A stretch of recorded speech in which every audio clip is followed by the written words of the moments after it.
It's Kristen's What Is It Like? What is it like to be the victim of domestic violence? We have to talk about domestic violence. We've got to shed some light on what's happening behind closed doors in Canberra households. We've got to turn a light on. We've got to learn more. We've got to learn more about where it starts and what it looks like. What it looks like. There may be people who are in situations similar to the one that we'll be hearing about for the first time and not actually realise that that is part of it.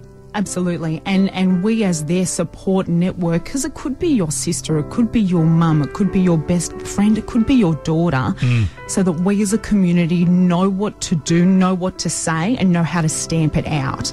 To help us, there is a very, very brave lady named Jazz, and you'll get to meet her over the next few days, and she's smart.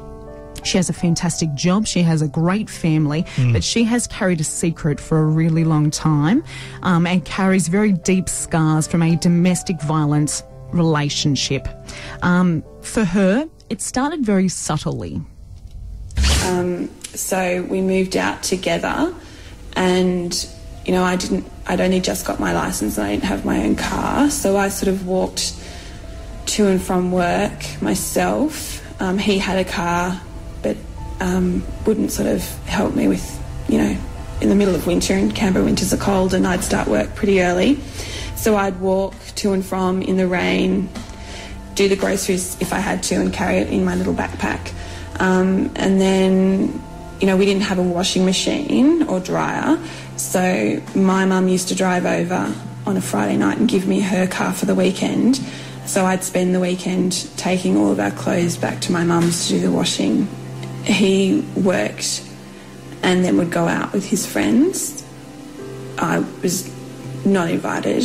It was sort of pretty clear that it's not even that I wasn't invited, but I wasn't welcome, which is two very distinct things, I think. And then on the times that he would let me come with him, he was very critical of my appearance, what I wore, or how I wore my makeup. So her self-esteem started to erode. You know, she didn't feel worthy. And she uses the analogy with me that if you put a frog in boiling water, then it will jump out. But if you put a frog in cold water and then bring it to the boil, it will stay in there. And for her, that's what she felt like was happening. That is an amazingly appropriate analogy. Yes. That helps us understand, because the initial reaction is, why stay there? And it did get bad. It got really bad for her. He was drunk. It was the middle of the night, I think. I can't really remember. And we had been arguing about something which I now can't recall. And he had me down on the bed, and he's much bigger than me, and he had his forearm across my neck, and he was sort of pinning me down on the bed that way. And it was so hard, and you know, it was affecting my ability to breathe, and he just wasn't letting me up off the bed. So yes, that particular time I feared for my life. What did you do in that moment? I just sat there and took it. You know, you worry that if you're going to fight back, it's just going to get worse. So you just go into survival mode, and if you push back, who's to say how they're going to react to that? Because the whole thing, and at this time I probably started to understand, but reflecting back is where I'm getting all of this from now, is that it's all about control.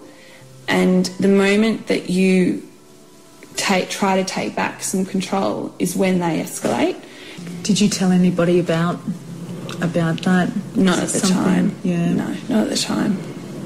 Because you must just go into survival mode. You do, and then you sort of, you know, he leaves you for a little while, like, you know, in another room, and you cry and you eventually go to sleep, and then he's apologetic, and this is all part of what I now know to be the cycle. But you then go through a honeymoon phase where, again, I'm the princess and he dotes on me, and then, you know, before we know it, we're back into the cycle again.